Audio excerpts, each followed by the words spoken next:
Hello, my name is Sierra Benson, and I worked in law enforcement for the United States Air Force for 11 years. During that time, I came across many sexual abuse cases, some involving minors.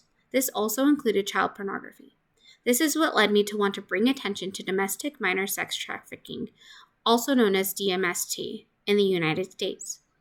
In this presentation, I'm going to be speaking about the definition of DMST, some statistics about DMST, why DMST has a demand, how we as a society have built a tolerance to DMST, and how to help some DMST victims. DMST is part of a broader category known as commercial sexual exploitation of children, or CSEC.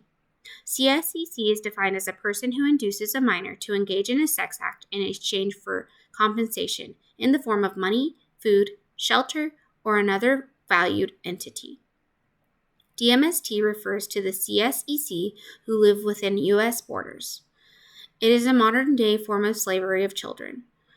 Forms of DMST include prostitution, pornography, stripping, escort services, and other sexual services. It has been found that minors within the child welfare system are more likely to run away or end up in the juvenile detention system. This puts youth at risk for sexual exploitation.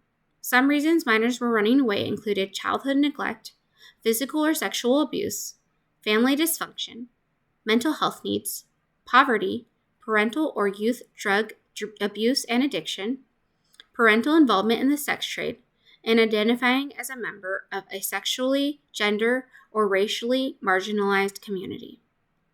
U.S. Prevention, Sex Trafficking, and Strengthening Families Act of 2014 requires that the child welfare system agencies to identify and document any children that are involved within the child welfare system. If they believe that the child has been a victim of DMST or is at risk of being a victim, they must report it to law enforcement.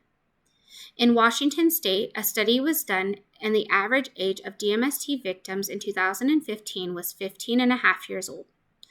Most were white females. 44.5% of those in the study were confirmed to be DMST victims. 55.5% were at risk of being victims. The minors were mostly removed from their home due to neglect.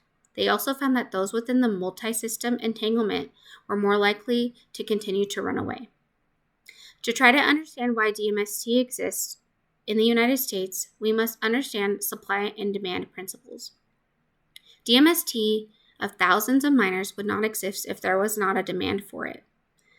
The trafficker is motivated by the money. The profits in this industry are estimated to be between $32 billion and $91 billion, but the actual amount is unknown. The consumer is motivated by their sexual desires. It is suggested that the United States glamorizes prostitution and pimping. Pimping is glamorized in a lot of daily life activities to include clothing, songs, television, video games, and other forms of entertainment. This is what has created a culture of tolerance to DMST in the United States, or just sex work in general. DMST victims need housing, physical and mental health care, legal services, and other basic necessities, such as food and clothing. The United States has a difficulty securing services for DMST victims because there is not a lot of protective shelters that exist to accommodate the need. Because of this, minors are returned to the environment from which they ran away, and it causes them to run away again, repeating the cycle. Screening protocols are trying to be developed in places that see frequent DMST victims. These screenings would be similar to domestic violence screenings that we experience at the doctors today. The National Human Trafficking Hotline is 888-3737-888.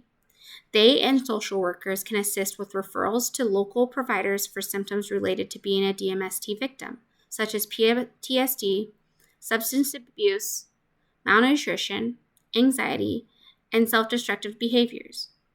DMST will continue as long as the demand remains and there is no reform.